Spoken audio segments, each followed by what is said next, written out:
Alors voilà l'image que j'ai utilisée pour m'illustrer en illustre combattante dans mon manuscrit intitulé Décadence au pays des contes de fées. Donc je sors de la fac, je commence à aller à la fac, j'ai eu mon bac et j'ai une montagne de livres que j'ai étudiés, dont Andromaque de Racine avec comme couverture une œuvre de Klimt, Pallas Athènes. Cela de représenter donc sur le livre qui s'appelait Andromaque de Racine. Andromaque qui est l'histoire donc de cette femme, épouse d'Hector, assassinée par Achille lors de cette guerre qui démarra à cause et pour l'amour de Paris pour Hélène. Je me suis représentée donc en illustre combattante. J'avais eu une petite fille alors qui était pour moi le mariage.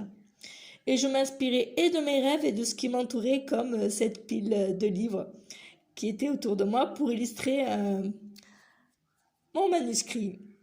Et là, dans cette histoire, donc voilà.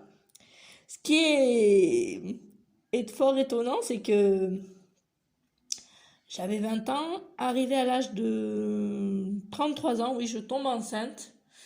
34 ans, je mets au monde ma petite fille et je laisse une personne surnommée Paris, ma mère, donner un prénom à ma petite fille. Et ce prénom qu'elle avait choisi alors que j'avais 33 ans et que ma fille était en cours de route à mi-chemin, c'était Elena. Et elle sera la première à la tenir dans ses bras pour le pot à pot, née après une césarienne un vendredi 13 mars 2020. Elena. Donc je peux dire oui, c'est pas une conséquence, c'est plutôt une joie parce que le donc c'est la conséquence.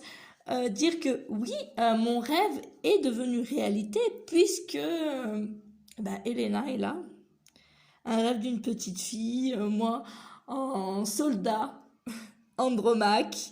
Et ce qui est encore plus étonnant, fascinant, merveilleux, si on peut rajouter du merveilleux à cette histoire, c'est qu'un roman, le miracle, s'est fait noter à la Sainte-Achille de Larissa, un 12 mai, et que si l'on reprend le reflet 12 mai, 21 mai, le jour où l'on fête la Sainte Hélène et le premier jour des Dioscures, Castor et Pollux, les frères de la belle Hélène, 21 mai, jour où l'on célèbre donc cette Sainte Hélène pour la croix du calvaire, Golgotha. C'est le lieu où j'ai écrit, où il y a de répliquer le calvaire, des récollets, répliques du calvaire des Golgotha, là où s'achève le calvaire, le grand voyage.